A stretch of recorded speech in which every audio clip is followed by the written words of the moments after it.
In the last few weeks, Bitcoin crossed $40,000. That's twice bigger than its 2017 peaks when it turned into the bubble. If you were smart enough, you probably bought a lot of Bitcoins when Bitcoin crashed and was floating around $3,000.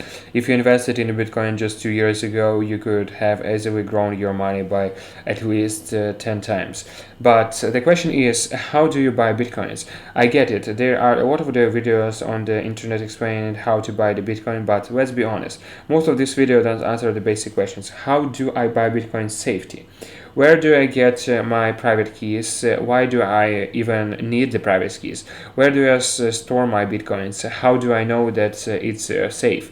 Why do they always get hacked? A million other questions that most of these videos don't answer. So here's your step-by-steps on how to start investing in Bitcoin safety. I did my best to write the script as soon as possible, but it will take forever for this video to be published because our motion designers are going to take the forever to make these cool animations. So show them some love by giving this video the thumbs up. Before you buy bitcoins, you have to find the place to store them. When you have the few $100s, you can keep them into your wallet. If you have a lot of cash, you might need to save, or you can simply keep them in the bank and use your debit card to access that cash. Cryptocurrencies work exactly the same way, but to create a wallet, you need to download the entire history of Bitcoin transactions, since it has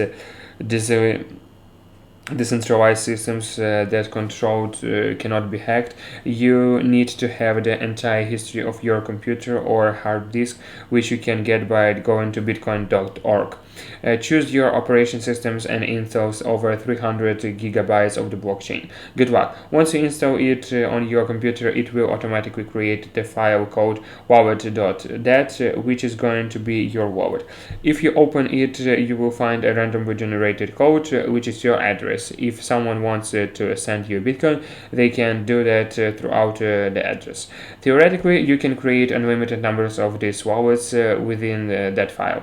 You can open that file on any computer anywhere, and your Bitcoins will always be with you. No one can track you. You can travel carrying millions of Bitcoins, and no one will know. And that's one of the greatest advantages of Bitcoin. However, there is nothing perfect with this world. Everything comes with some straight attached. If you don't have the password on your wallet, then anyone can access it and easily steal your Bitcoin. So you must always have the really strong password. But if you forget that password, there is no way you can restore your Bitcoin. It's not a bank whom you can call to help out, and that is both its advantage and disadvantage. When you use the bank, they manage your money, but in return they have full control to your money and can't even decline your transactions.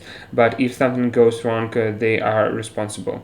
However, when it comes to Bitcoin, no one knows how much money you have. You can send them whoever you want.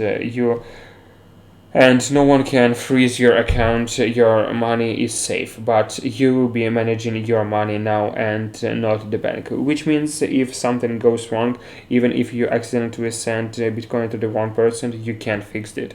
If you forget your password, there is no one who you can tell to help you out of it. Someone steals your password, you can't call the bank to block your account. You become the bank of your money, and you can't blame anyone but yourself if something goes wrong. And that's why we have online wallets. Online wallets are exactly like the banks or cryptos. All you have to do is to sign up, and you will automatically be given the address and the private keys that consist of the 12 words. You can use that address to send or receive Bitcoin instantly. You can download the app on your phone and start sending and rewarding money with a few clicks. And don't have to download the entire history of Bitcoin transactions like in the first case, because that online wallet does everything for you. It's even easier than operating a bank account. But there is the catch. Everything that easy allows always comes with the catch. The first case where you had to download the entire Bitcoin blockchain, you were the only one who had access to your wallet. But in the second case, the online wallet belongs to the company, and you are only given access to it exactly like banks. When you keep your money in the bank, you don't own the bank. The bank simply operates and account for you and gives you access to that account, which means the bank theoretically can block you, freeze your account, or even steal your money. But because banks are heavily regulated, at least incorporated to online crypto wallets, it's very unlikely that the major banks would do something like that unless you are going to do something shady business. And keep your money in an online wallet is pretty similar to keeping them in the bank, since that online wallet is the full access to your wallet. Blockchain is definitely extremely difficult to hack, especially as the systems grows bigger and bigger. However, online wallets are connected to an online server, which means hackers can hack the servers, get access to users' wallets, and then steal their bitcoins, which actually happens with the multiple wallets such as the coin checks, jacks, and many others. Does that mean there is no way to store Bitcoin's safety? Luckily, there is. Have you ever seen Bitcoin ledgers in the front of the USB drive? They look cool, aren't they? They are called hardware wallets, and they seems to be the future of the cryptocurrencies. Instead of downloading the entire Bitcoin blockchains or keeping your Bitcoins in the online wallet, that's vulnerable. You can get the one of these ledgers and already has the Bitcoin blockchains. Once you get one, you activate the large will randomly generate a private key that consists of the 12 random words, and then you have to set up the pin code. The only way to send Bitcoin is to connect that ledger to a device or the computer, enter your pin code, and you're the only one who will have access to your private keys, unlike online wallets. The most famous hardware wallet is the Ledger, which link I have in the descriptions. It's the affiliate link, which means we will get a few dollars if you use that link. So if you want to support us to make more similar videos, you can use that link to get your ledger.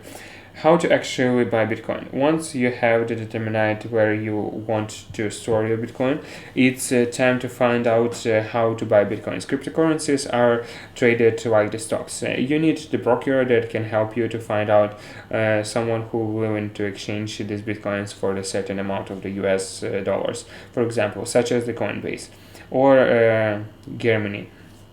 There is a lot of the others, but these are the most trusted ones as far as I know.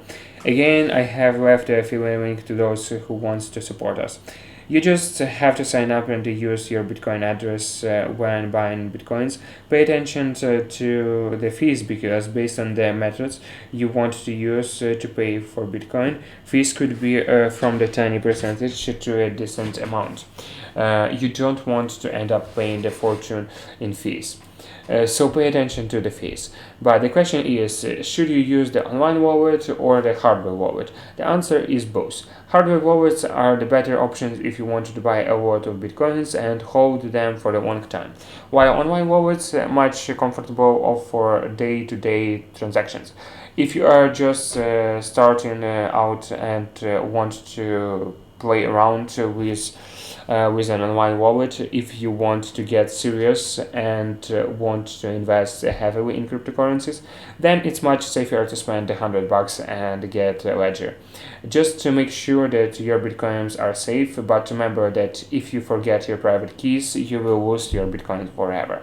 A lot of enthusiasts are going to dislike this video because I have missed a lot of the things and shed some light on the disadvantage of cryptos, but my job is to make sure that I prevent you both the positive sides and the negative sides, and let you decide what you want to do. For God's sakes, don't believe the scammers.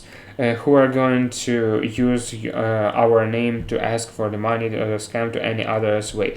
If I am one who is replying to you, remember my name will be highlighted with the tick besides this. Cryptocurrencies definitely have the future, but remember that this technology is still at its early stage and has a lot of the flaws.